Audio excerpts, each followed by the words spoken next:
이게 정말로 된다고? 왜 내 눈으로 직접 보고도 이게 믿어지지 않지?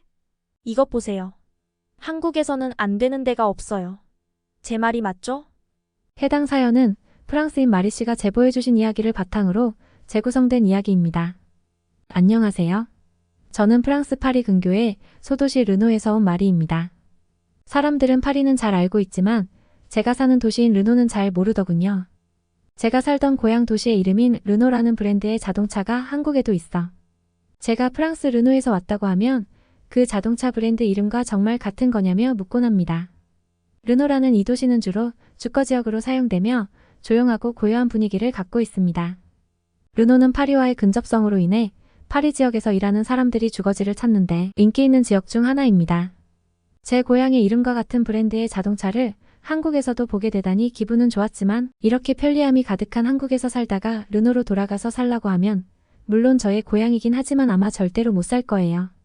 르노는 아주 작은 도시이고 한국 사람들이 생각하는 것과 달리 재미없고 아주 조용한 도시입니다.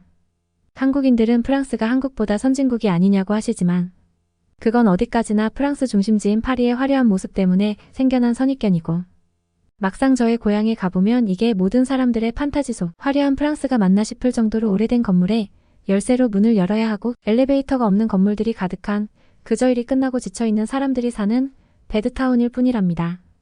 이 정도면 제 고향인 프랑스 소도시와 한국이 얼마나 수준 차이가 많이 나는지 이해하실 수 있을 거라 생각합니다. 지금 저는 한국어를 배우기 위해서 어학당에 다니며 한국에서 생활하고 있고요. 한국에서 지내면 지낼수록 한국이 너무 좋고 살기 편하고 좋다는 생각밖에 들지 않습니다. 저는 어릴 때부터 키도 작고 몸도 약하고 왜소해서 뭘 하든지 쉽게 지치는 편이었어요. 몸에 별다른 이상은 없는데 선천적으로 몸이 약한 거라. 꾸준한 운동만이 체력을 키울 수 있다고 해서 조깅을 꾸준히 하며 체력을 길러왔습니다. 그래서 저는 오빠와 함께 동네에서 늘 조깅을 했습니다. 처음에는 얼마 가지도 못하고 주저앉아버렸는데 이제는 1시간 정도 뛸 수 있게 되었어요. 꾸준히 노력해서 이렇게 체력을 길러온 만큼 쉬게 되면 체력이 다시 떨어질 테니 한국에서도 혼자 꾸준히 러닝을 하고 있었습니다. 부모님께서 여유 있어서 한국에 보내주신 것이 아니기 때문에 여기서 저에게 주어진 기회가 있을 때 더 열심히 공부해서 한국어를 완벽히 배워가야 한다는 마음가짐으로 공부도 게을리하지 않고 있답니다.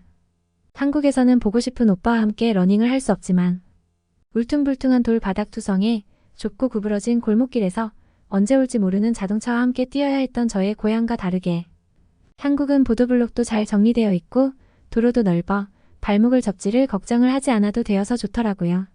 차들은 차도에서 다니고 사람은 보도에서 다니기 때문에 보도에서 뛰고 있는 저는 늘 저의 고향보다 안전하다는 생각을 합니다. 게다가 프랑스에서는 소매치기가 많아 항상 불안한 마음에 페이스가 무너지거나 신경을 곤두세우고 있어야 했는데 한국에서는 그럴 필요가 없어 러닝 속도도 빨라졌답니다. 도시의 풍경도 계획도시처럼 정갈한데 낡은 건물 투성인 제 고향과는 천지 차이였죠. 어학당에서 만난 한국 친구들에게 제가 이런 이야기하면 믿지 못하는데 제가 오빠와 함께 다녔던 이유가 바로 저를 지켜주기 위해서였는데요. 만약 저 혼자 러닝을 한다면 시끄럽게 한다며 시비가 붙을 수 있거든요. 한국에서는 길거리에서 혼자 운동하는 사람들을 보면 자연스럽게 그들을 피해 비켜 걷는 반면 프랑스에서는 왜 내 앞길을 막냐하는 마인드가 있는 것이죠. 왜소한 저에겐 쉽게 시비 걸 수 있지만 저와 다르게 건장한 오빠와 함께 있으면 그런 이야기를 못하지만요. 그래서 프랑스에서는 늘 오빠와 함께 운동했습니다. 한국에서는 집 주변의 질이나 분위기도 잘 모르는 상태로 러닝을 했는데도 한 명도 저에게 시비를 걸지 않았어요. 그 나라의 분위기는 거리를 조금만 거닐어 봐도 알 수 있잖아요. 이렇게 고향과는 너무도 다른 분위기 때문에 저는 한국에 매료되어 버렸습니다. 물론 한국에 오기 전부터 한국이 좋은 나라라는 것은 당연히 알고 있었지만 직접 와 피부로 느껴보니 한국은 기대 이상으로 더 괜찮고 좋은 나라임을 절실히 느끼게 되었습니다. 그래도 마음속 한켠엔 외국인에 대한 편견이나 배타적인 감정이 있으면 어쩌나 하는 걱정도 없지 않아 있었고 혹여 외국인이라 시비를 거는 사람을 만나면 어쩌나 하는 걱정도 있었지만 오히려 한국 사람들은 외국인인 저를 보며 한국인들을 대하듯이 차별이나 편견 없이 똑같이 대해주었어요. 오히려 외국인이라 그런지 더 친절하게 대해주는 것처럼 느껴지기도 했습니다. 이렇게 이해심과 배려심이 넘치는 한국인들뿐만 아니라 한국이 좋아지게 된 이유가 더 있었는데요. 한국에서는 지갑이 필요 없었습니다. 프랑스 고향에서는 집 근처에서 제 지갑을 소매치기 당해서 여러 번 당황했던 경험이 있고 경찰에 신고까지 한 적이 많았습니다. 사람들이 많이 모이는 곳에 갈 때는 지갑이 잘 있나 수시로 확인해야 했었습니다. 이게 정말 사실이냐고요? 못 믿겠다고요? 하지만 사실입니다. 한국에서 지갑을 도둑맞는 일이 없다 해도 무방하지만 무엇보다 한국의 시스템 덕분에 지갑을 잃어버릴 걱정은 아예 하지 않고 있어요. 저는 한국에 오자마자 지갑을 없앴습니다.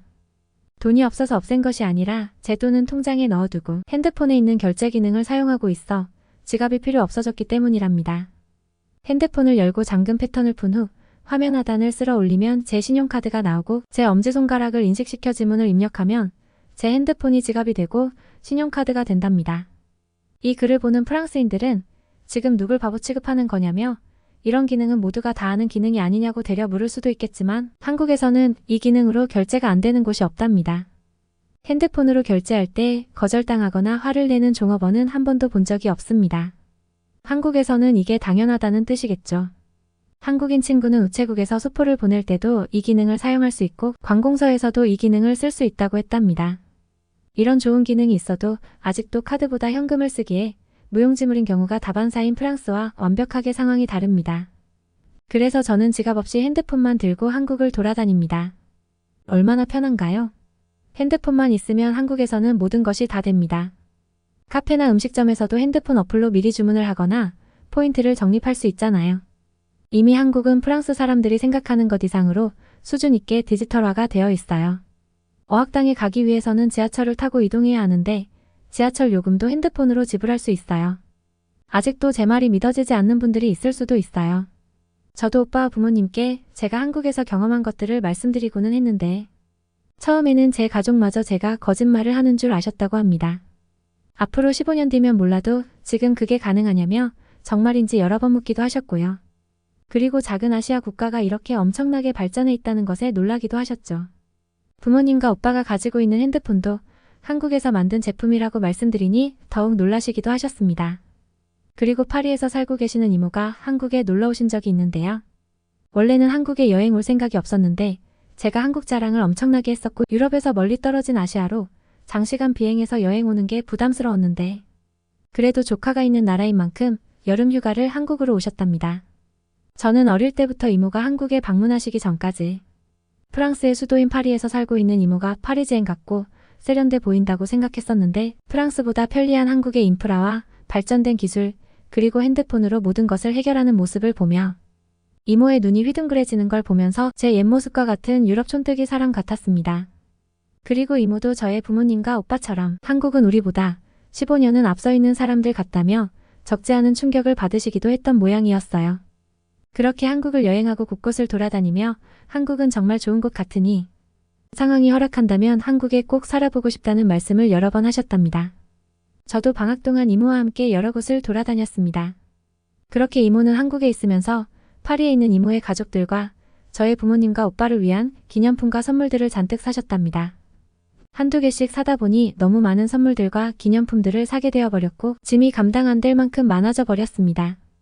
가지고 오신 대형 캐리어에 넣어보았지만 넣을 공간은 턱없이 부족했습니다. 다시 환불할까 고민했지만 고민 끝에 한국에서 프랑스로 국제 택배를 보내야겠다고 생각했죠. 이모도 택배로 보내고 싶어 하셨지만 차마 그 말을 입 밖으로 꺼낼 수가 없었다고 하셨습니다.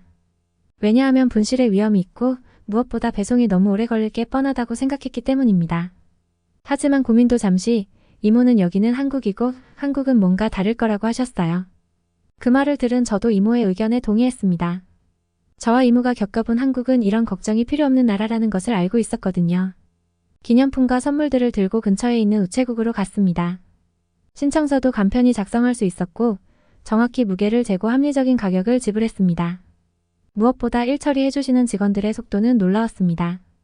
한국의 관공서는 저도 처음이었지만 듣던 대로 일이 정말 신속하게 처리되었고 큰 짐을 보낸다며 불쾌한 표정을 짓는 직원도 없었으며 배송이 완료될 시점까지 구체적으로 설명해 주었으며 더 빨리 처리해주겠다며 뒷돈을 요구하는 직원도 없었습니다.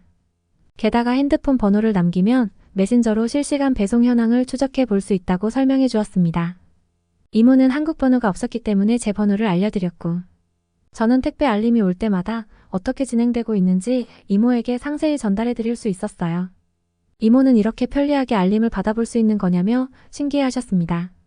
이쯤 되면 제가 왜 더 이상 고향으로 돌아갈 마음이 없는 사람이 되었는지 충분히 이해할 수 있으리라 생각됩니다. 처음엔 가볍게 한국어만 배우고 프랑스로 다시 돌아가려 했던 생각을 바꾸기로 결정했답니다. 한국어를 더 열심히 배워서 한국 회사에 취직하겠다는 목표를 세웠고 더 나아가 한국에 계속 거주할 수 있도록 영주권을 따내는 게 저의 목표입니다. 물론 쉽지 않겠지만 이렇게 발전된 사회가 너무나 편리하고 무엇보다도 너무나도 안전하고 사람들도 친절하잖아요. 무엇보다도 제가 한국인이 되는 게 목표예요. 한국인처럼 행동하고 한국인처럼 생각하고 싶어요.